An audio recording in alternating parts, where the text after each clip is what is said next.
कोनो 60 वर्ष के नीचे के ब्यास नहीं खो जे हमर चुटकुला ना कहो कहता ना देवाले घेर दल बन के न जेबो तोरा कराइए जेबो तने न कर फलाइन किस वाला कल के कर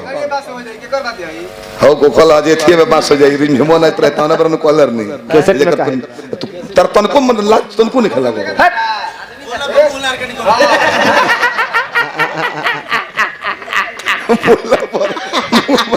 भाई हमरा के देखल हमरा के गोरिया तो रही तो मन पर हंसत भाई पूछी का है हमरा के गोरिया तो रही तो मन पर हंसत रहले मुखिया जी। हां जो आदमी आपको क्रोध दिला सकता है वो आपको कहीं भी हरा सकता है। जना कलाकार में क्रोध आ गई तो कलाकार हो जे हैं होपलेस होके अपने के गरियावे लगे थोड़ी हटाई जाए थी जितना मुखिया लो जीत गइल बनी हंसे खातिर कहता नहीं के प्रत्याशी बुरा मत मानी जितना लो जीत गइल बा मुखिया जी अनहरों में चिन्हा जाता लो चेहरा पर अपना लाइट बा मुखिया जी प्रणाम प्रणाम जितना जना हार गइल बालू मुंह पर टर्चो बरला पर नहीं चिन्हात कि उहे हमें क्यों कर भैया हम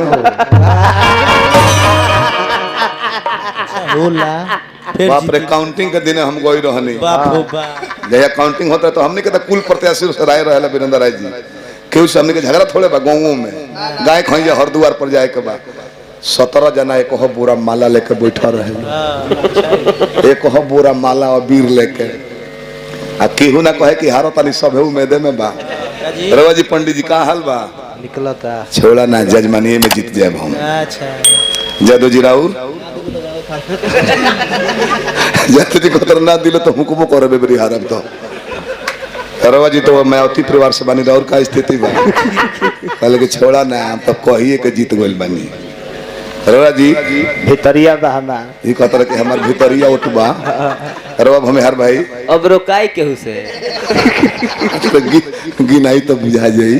राउर जी रवा बाबू साहब तो यार निर्विरोध के फेर मरनी हमें मतलब का खड़ा हो गइल बालो रवा जी रानी जी को खोले बनी ई तो सूत कोनो बात ना हां हिदादा सभे जीतते बात तले अनाउंसमेंट होता कि फलाना रा जीत गइले भइल बा उनका के तो बीर लागे लागल माला चढ़े लागल हां आ जितना जना साइड में रहल गोमछी से मुंह तोप लगल बबुआ लइका से कहतर के बबुआ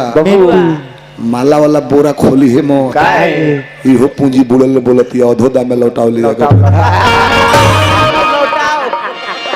बाबू मिंटू जी मुखिया जी लोग के संगवा तो जना घूमे लेनु हां संगवा संगवा घूमे ले कि ना घूमे ले उठ मांगे खाती हां आ कतना टेक्निक बाज रहल लो बहुत मुर्गा के दुकान लो किनु कहीं ना कहीं के मुखिया जी खियाई हां मुखिया जी आज बीएफए ना हो काजी मुखिया जी जान जान कि ना ढेर तो गोड़ियों घेची लो मान ने खेलो कोनो दारू बेचे वाला के घर लोग जाई मुखिया जी हरासमेंट से सारा देह टटा आता है एकदम तो जान जान कि फ्रूटी ना हो तो बंटी बबली मारी लो मान ने खेलो और ई तो डेटवा बढ़े वाला होला तो मजा आवेला हां जे संगवा घुमत औलो मनावला कि हे दुर्गा जी 15 दिन और डीट बढ़ जाइत नु हां तो घिंचा तानी कोई मजा आ जाए जे खड़ा बा इलेक्शन हां उनकर छाती पर हाथ हम कि 15 दिन जे बढ़ल तो 5 लाख फेर खा पी जाए सही